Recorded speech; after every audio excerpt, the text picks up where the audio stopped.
Well, that kind of gets to where, like, and seeing the bond that you guys have, and wondering, when that started. How did you guys become the close friends that you are? Early on, so I had met Kyle when he was still in training, and then we were from different squadrons for the first Gulf War. So we kept on going back to that because that's what I think of. And Kyle was the one that taught me the words that I'll never forget. When in a awkward situation, admit nothing, deny everything, and make counter accusations. And I thought, this guy's got it going on, and I want to, I think I just want to be around him. Yeah. Right. So I've kind of tracked him, for. Yeah. So, you meet each other from different units, and everybody's got their own skill sets. And I tell people, hey, I see people trying to build a team. They all try and get these big burly dudes on their team, and you don't need that. You need a team. A team is not all the same people. A team has guys with skills over here and skills over here. You look at an SF team, and it's got medical guys, and it's got communicators, and it's got different people in it. And that's what we have when we build a team. We have different people with different skills. I just have some unique skills that maybe Joe doesn't have all the time. Like, I have a unique skill of acquiring things. He's an unstoppable force. Yeah. Didn't surprise me. You get that feeling, for sure. But with both of you, actually. So when you're deployed, I want to get back into when you come back home, but when you're over on these missions and life is so different than it is at home, how do you connect and keep morale up? And like, what's that environment like for a combat controller? I think comedy is a big thing. Like, you fall back a lot on comedy because your stress levels are so high that you almost joke about it. And I'll fall back to Black Hawk Down. Yeah. So Black Hawk Down, a little bird is down in the middle of the street and it's getting shot at. And there's two of our teammates are out there inside there trying to extract the pilots from it.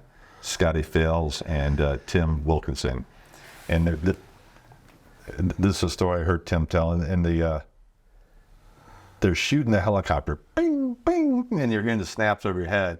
And Scotty turns to Tim and says, "Stay away from the cans, man. They don't like the cans." Off of this year movie. I don't remember the movie, but it was just a funny movie. It was Steve Martin. Okay. The jerk. Oh, the jerk. Oh, that's a classic, for sure. Yeah. He turns to him and is like, "Stay away from the cans, man. They hate the cans." That's insane. And then Tim, he gets out because he has to run back across, get more medical supplies, more equipment, and we make jokes. Comedy is how we get through. And we saw Tim should have been shot. He's in the middle of an open thing. He's running across the opening, but he didn't get shot. We're like, why didn't he get shot? And then we realized Tim runs really slow. Yeah. So we thought they were just leaving him too much. And so we joked about that. Tim, you didn't get shot. He goes, "Yeah, I don't run that fast, man." I was like, "Yeah, they were leading you too much, man. They kept right missing ahead of you." But and Tim Wilkinson ended up with I think the Air Force Cross. Yeah, he did. Which is the second highest medal. Wow. Incredible guy, great human, good friend, great teammate. But all those guys that's the type of people we get to hang out with every day. So that's some grounded. It's comedy. We laugh about things, and it's the only way we get through. And we compartmentalize a lot. So that is one of the things that we compartmentalize it because we can't deal with it. So you're on a mission and you come back and you hear your buddy got killed.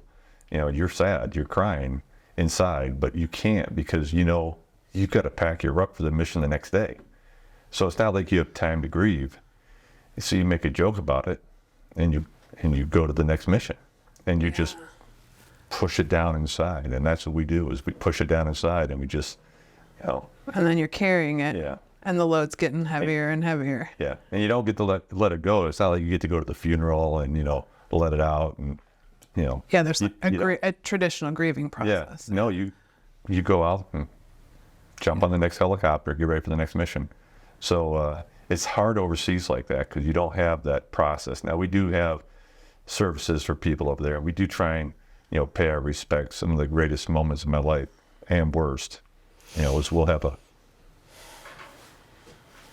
Yeah. We'll have a... Yeah, I think something we were talking about today, as we start to talk about treatments, the idea of all of these units, the guys are accustomed to it sucking. And so the joke is, I wish it would suck more. But because it's like, wow, this really sucks. I wish it would suck more. So a little bit more comedy gets in there. But I think now we're transitioning towards it doesn't have to suck. There you go. Right? Yeah. Yeah. So we've lived all our life with, it sucks, but it could suck more. So Right. It's all relative. Like I can take a little more. I can take a little more. Yeah. Yeah.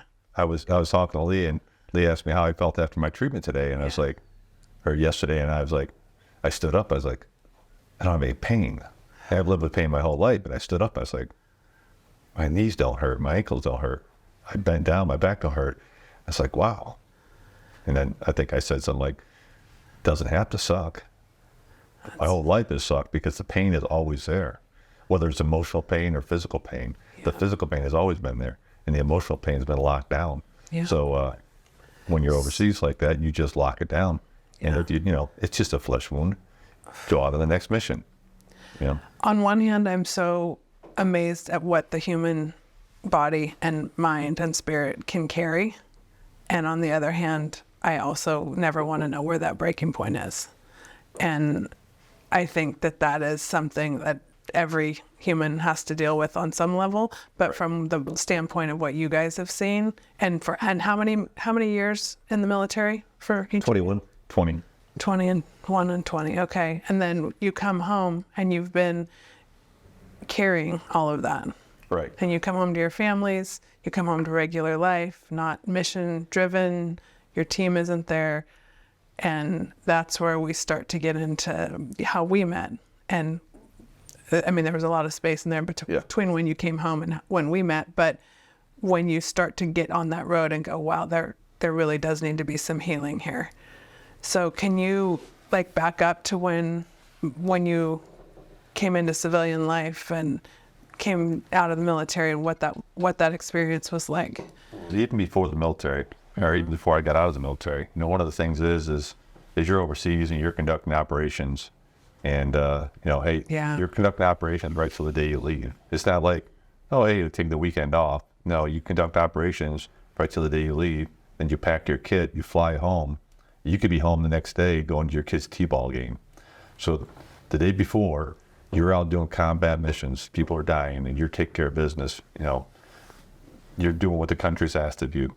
The next day, you're sitting on a bench watching your son play t-ball, and the guy behind you is complaining because his kid didn't get a slice of orange or something. And you're like, dude, is that what you're worried about? The day before, your biggest worry was, who is somebody going to die today? And how do I stop that person from dying? The next day you're at home. That guy's... No integration. Right. Yeah. Yeah, I'd like to think they've fixed that. I mean, that was one of the stories we talked about at the fundraiser, is that right from the battlefield, doing it.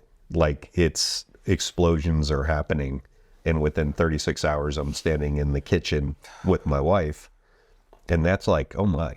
Like, I immediately knew that we have to build a buffer in there. We've got to do some decompression. I got to talk to the guys, have some beers, to take the edge off, so that, we don't end up in situations like that. And I'm hoping that they've got that resolved now. But and they do. They try and give some kind of transition now. But back when we were through, it was from combat to the kitchen. I mean, all of a sudden somebody comes to the door. You're immediately. Your nervous system is still... Yeah. Oh, no. Yeah. For weeks, I would spring out of bed at my house and run down the hallway to defend, the edge of the house against, some whatever. Took me a while to get through that. But, it's just like, you just don't adapt that quickly. Yeah. It's... Well, and these are some of the signs of PTSD and the things that you guys bring home. Right. With you that you may not even be aware of because they're so they're just the way you live. Right. And I can't imagine how hard it is on them. It was hard on me. I can't imagine on her point of view how difficult that was. And then to be worried about me running around the house, And we're not always the best communicators of our family, so explain that to them. And my wife is here. Explaining that to her is not the easiest thing, because I don't even understand it myself. So to try and explain that to the person you love more than anything impossible. You can't do it. I mean, this is the stuff, and this is where, you know, as I've learned about your stories and knowing how important generational healing is in this country, and the choices that we make and the traumas that we experience, how we choose to deal with them. And I'm so moved by the bravery and the vulnerability that you guys have shown in telling your stories and beginning to navigate the road of healing with modalities that are out there that really can help, from the inflammation in your systems to the orthopedic injuries to the TBI, everything that veterans and active duty are dealing with. So can you guys tell me a little bit about that journey and how you came to know that healing space